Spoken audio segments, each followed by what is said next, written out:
The Iowa caucuses are 2 weeks away, and now we're seeing the rise of Ron Paul. The GOP presidential hopeful is surging in the latest polls. This as the frontrunner, Newt Gingrich, is losing his lead. We're joined now by Republican presidential candidate Ron Paul. He's live in Manchester, New Hampshire. Congressman Paul, good to see you. Thank you for being with us. Thank you for having me. You know, Nate Silver at the New York Times ran the poll numbers through a formula that he used and designed to predict a winner in Iowa. And according to his numbers, you're looking pretty good. Take a look at this. It's these 538, what they're called 538 Iowa projections, show you at 52% chance of winning, Mitt Romney at 28%, Rick Perry at 7%. You think you got a chance of winning in Iowa? Those odds sound pretty good, so I guess we certainly do have a chance, but I think we have a little bit of work to do. We still have a couple weeks, and so I think we're in a good position, and I'm really enjoying it because I think the American people have come around to believing that government's not our answer, and my offer of the freedom philosophy is something that is very attractive. All right, you actually want to close a lot of federal agencies, and there was an interesting poll in the Des Moines Register that I want to show our viewers. About the number of people who agree with you. 60% of respondents agree with closing the Department of Housing and Urban Development, 57% with the Environmental Protection Agency, 54% with the Department of Education, 45% with the Department of Energy, 42% with the TSA. Well, we can discuss what you do with that if you get rid of the TSA. 36% with the Federal Reserve. Here's the issue. Places like the EPA have 17,000 employees. HUD says that they've got 8,900 employees. What do you do in a tough economy like this with the unemployment rate where it is, job creation not where it is, and you're advocating a whole lot of people losing their jobs?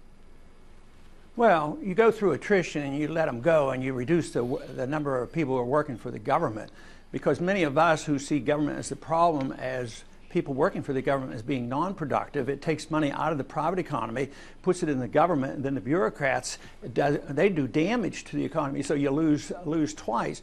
But it's not like putting them on the street the first day, but there is an attrition and they go back into the workforce. But we've gone through periods like this, and the example I've used frequently is after World War II. 10 million people came home, and we didn't have any work program, and all of a sudden they had jobs again because the government got out of the way. Where do you think those jobs would come from? If the government got out of the way in the way you discuss, because I think that's the answer we're all looking for, where would jobs come from? Well, you can't predict because the market makes these decisions.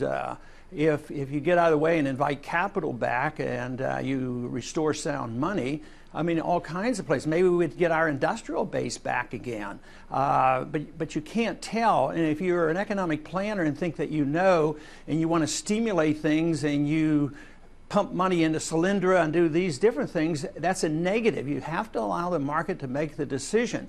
But you have to get the tax code change, the regulatory change, the monetary change. You have to reduce the deficits, and then the environment is different. Then the people make the choices. It's sort of like saying, how should the people spend their money if they're working? Well, they decide how to spend their money. Businessmen have to make those decisions as well. Well, let me ask you this. You have long not liked a lot of what the Federal Reserve does, but you've been swimming upstream, not just here in the United States, but around the world. I mean, every country has gone to a central banking system. They're a little bit different in different places. Do you really believe that the Federal Reserve is one of the major problems that we've got in our economy? Oh, absolutely. Central banking. I mean, how can you deny it when you look at the world crisis? I mean, we're in the worst financial crisis in all of history. And we think right now our government is on the verge. They plan to bail out Europe with more dollars, and the dollar's already been downgraded once. It's getting ready to be downgraded.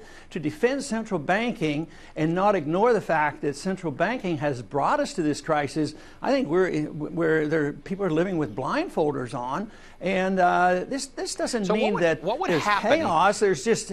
Let me ask you this. What would happen if you didn't have the central banks putting money into the system, which has the effect of keeping interest rates low, which are supposed to be stimulative to the economy? And I know I hear from a lot of people who say, I didn't do anything wrong. I can't get any money on my savings. Right. There's no interest rate. What would be the outcome of letting interest rates do what they do, not having the central bank keep interest rates low to stimulate the economy, or to try to? Well, we'd get rid of price fixing, and that's what the Fed does. They price fix interest rates, and that's why the economy gets distorted. You'd restore the economy, but you would get the correction.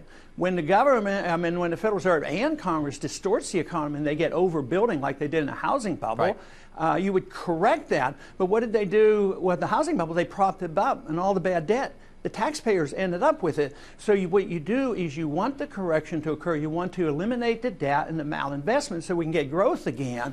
So everything we've done so far has been exactly opposite. But why should we believe in socialism for money and price fixing? Nobody wants wage and price controls. Correcting prices in this case would mean housing prices going down further, right? Sure. Well, who knows? They may be at bottom finally by now, but yes, you'd get to the point where if we had done this 4 years ago, the prices would have gone maybe sharper and maybe more quickly, but then the investors and people who did save money, maybe people would have saved money if they could have earned 6% on the CDs. Yeah. But no, the government does it on purpose. They take it down and they give the money to the banks for free, and they take the interest rates from the savers. So we encourage this idea of spending money rather than saving money so you can buy when the prices go down. Congressman, as you are sort of breaking through some barriers in the polls, some other things are happening. There's been some talk, again, resurfaced talk about some things that you that were written in a newsletter under your name. I know you've started to address this, but in 2008, the New Republic, James Kirchick attributed some comments to you in newsletters where you referred to disturbances in Washington's Adams Morgan as animals taking over the D.C. Zoo, referring to African Americans. You said that Martin Luther King seduced underage girls and boys. You talked about Ronald Reagan proclaiming annual Hate Whitey Day with Martin Luther King Day, and you advocated prohibiting AIDS patients from eating in restaurants. These things were published under your name. Yeah, but I didn't write them, and I disavowed them. Right, but you're a presidential candidate. That's tough, right? I mean, it kind of comes back to bite you that you made money off of things that were published under your name that were hateful and racist. Yeah, but this has been addressed for 20 years, and nobody accuses me of that type of beliefs or language. I'm a true civil libertarian, and I think people dig these up when people think that, oh, his economic policies are winning, his foreign policies are winning, his monetary policies are winning. So they have to dig these things up, which they really can't pin on me because they've been disavowed, and they are old, they've been rehashed. Just go back and read all the articles, and there's all the explanations. So yes, it wasn't good, and but I didn't write them, and those aren't my beliefs, so I sleep well. Are you comfortable in telling us who did write them? You haven't been able to sort of tell us specifically who wrote them. I really don't know. 20 years ago, I had 6 or 8 people helping me with the letter, and I was practicing medicine, to tell you the truth. Right. And so I do not know. But we could find out because you had 6 or 8 people. Like it's one of those 6 or 8 people. Well, possibly I could, but I guess as you get closer to being president of the United States, folks will want to know that you don't really dislike black people and people with AIDS and things like that. And I get what you're saying, that you're going up in the polls and people are concentrating. Excuse me. Why don't they concentrate on every word I've ever said, every speech I've ever given, every conference I've ever gone to, right? And maybe that's where maybe my beliefs are more important than stirring this up. So my beliefs, actually, a true civil libertarian is a strong defense of individual liberties, and nobody's accused me of lacking a libertarian spirit of defending individuals. So these charges are a total contradiction to everything I've said and everything I believe. Do you think the media establishment's been fair to you or unfair?